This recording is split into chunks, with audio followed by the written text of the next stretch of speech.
খারাপ লাগার তো কোনো সুযোগ নাই। আর এটাকে শুধু ভালো লাগাতে আসলে সীমাবদ্ধ করাটা মুশকিল আসলে। আমার মনে হয় যে এমন এক্সপেরিয়েন্স অ্যাক্টরের লাইফে হওয়া খুব ভাগ্যের চোটে হয়।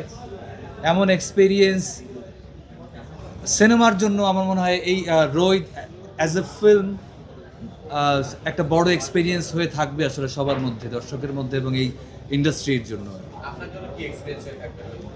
আমার জন্য ওই যে এত দারুণ মেমোরি হয়ে থাকবে এটা, যেটা হয়তো যতদিন এই মেমোরি থাকবে আমার, ততদিন এই মেমোরি আমি বয়ে বেড়াবো।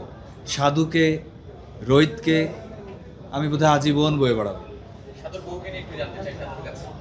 সাধুর বউ তো আপনারা দেখছেন নিশ্চয়ই, তো তো সব উত্তর তো ছবিতে আছে। তো সাধুর বউ দুর্দান্ত। এটা তো মানে বলার আলাদা করে আর কিছু নাই, দেখাই যাচ্ছে। হ্যাঁ, এটা আমি এই পয়েন্টের সাথে খুবই একমত আপনার এই পয়েন্টের সঙ্গে।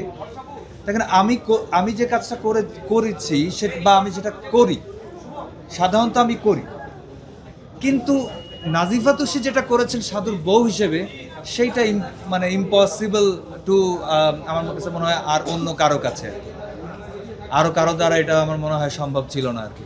সাধু হয়ে উঠতে কি কি করতে হলো? আপনারা সিনেমা দেখছেন সবাই?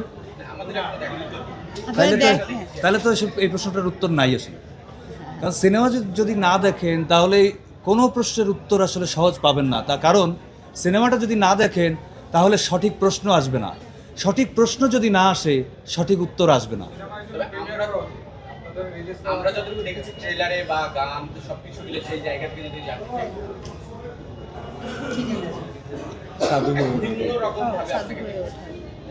সাধু হয়ে ওঠার জন্য যা যা করতে হয়েছে তা সব কিছু সিনেমার মধ্যে আছে। আপনারা সবাই প্লিজ সিনেমাটা দেখেন, তাহলে এই কি কি করতে হয়েছে, কি কি স্ট্রাগল, কি কি পার হতে হয়েছে, কি কি বা যাবতীয় আপনাদের যত প্রশ্ন আছে সমস্ত প্রশ্নের আপনার উত্তরটা পেয়ে যাবেন।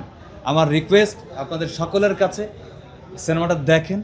সিনেমাটা দেখলে আপনাদের সকল প্রশ্নের বাইরে গিয়ে আপনাদের নতুন নতুন প্রশ্নের উদ্ভব হবে আপনার মস্তিষ্কে, যেগুলো হয়তো বা আপনাদের এই কমন প্রশ্নের বাইরে গিয়ে নতুন কিছুর দেখা আমাদের দর্শকরাও পাবে আপনাদের মাধ্যমে। Thank you. আমার কাছে এই মুহূর্তে আপনাদের সামনে বসে এটার উত্তর দেওয়াটাই বরং টর্চার মনে হচ্ছে, কারণ কন্টেন্টটা এত ডিফারেন্ট, এত মনস্তাত্ত্বিক গল্প। এইটা দেখার পরে আমার মনে হয় আগামী 2 সপ্তাহ কারোর সাথে কথা বলাই উচিত না, মানে এত ইমোশনাল। এইটা বিষয় প্রশ্ন করলে তখন মনে হবে যে আমি আসলে কি উত্তর দিব, আমি এটা খুঁজে পাচ্ছি না। তো আমার কাছে মনে ছিল যে আপনারা যদি 2 সপ্তাহ পরে আমাকে জিজ্ঞেস করতেন আমি ভালো উত্তর দিতে পারতাম। ডেফিনেটলি কাজটা খুব সুন্দর, একটা দারুণ টিম কাজ করেছে একসাথে, সবার কঠোর পরিশ্রম স্ক্রিনে দেখা গিয়েছে।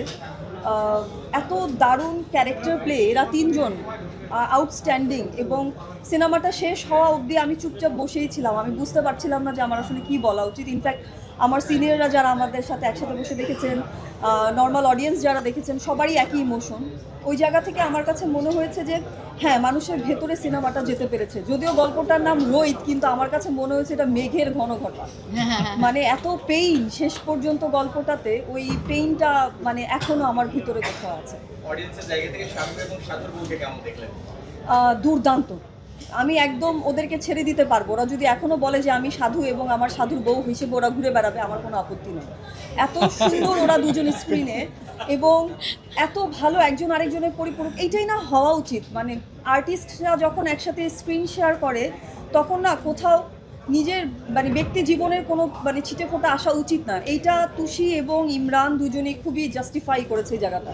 সো আমি বলবো যে they are outstanding. Thank you. জানতে চাই, বাবু তো দারুণভাবে প্রশংসা করলেন রোজের, আপনার কি বলার আছে? কারণ প্রত্যেকটা কাজ আপনার মিলে আসলে একটা সবকিছু সেই জায়গা থেকে প্ল্যান করে করেন।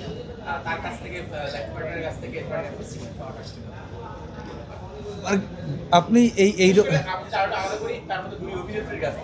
মানে এটা তো আসলে মানে যখন উনি বললেন এবং উনি বের হওয়ার আগেই বলতেছিলেন ব্যাপারটা, এটা একটা ওভারওয়েলমিং সিচুয়েশন।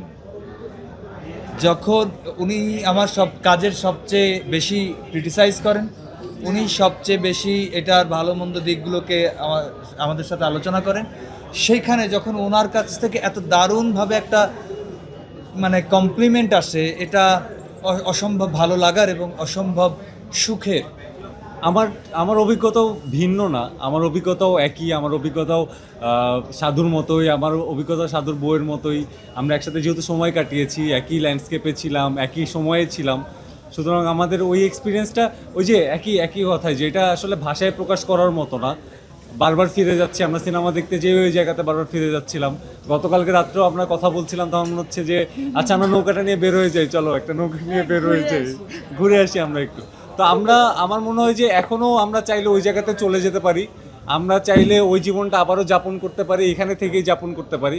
তো এই অভিজ্ঞতাটা আসলে অন্য কোনো কাজ করে বা খুব কম কাজ করে এই অভিজ্ঞতাটা পেতে পারি। সো এইটা এই জন্য খুব স্পেশাল যে এখন ওই অভিজ্ঞতা আমরা ক্যারি করে যাচ্ছি, এখন ওই ফিলিংয়ের মধ্য দিয়ে আছি আমরা।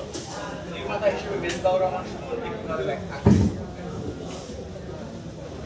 নির্মাতা হিসেবে উনি, সবাই বলেন তো উনি অনেক গুণী নির্মাতা, অবশ্যই উনি গুণী নির্মাতা। একই সাথে মানে ওনাকে এমন মনে হয়েছে যে ওনার কাছে আত্মসমর্পণ করে ফেলা যায়, সুমন ভাইয়ের কাছে অভিনেতা হিসেবে বা একজন মানুষ হিসেবে আত্মসমর্পণ করে ফেলা যায়, শিল্পী হিসেবে আত্মসমর্পণ করে ফেলা যায়, যেটা সব থেকে বেশি জরুরি। এবং ওনাকে যদি আমি বিশ্বাস না করি তাহলে তো আমি ওইটা প্লে করতে পারবো না, বা ওনাকে যদি ওই বিশ্বাসটা না করতাম তাহলে ওনার সাথেই জার্নিটা করতে পারতাম না। জার্নিটা তো আসলে ওনার সাথে আমরা সবাই একসাথে জার্নিটা করেছি, ওনার যে অনুভূতিটা, সেই অনুভূতিটাকে আমরা একসাথে যাপন করেছি। তো ওনাকে নিয়ে আলাদা করে এইভাবে মানে কোনো বিশেষায়িত করতে পারবো না ওনাকে আসলে।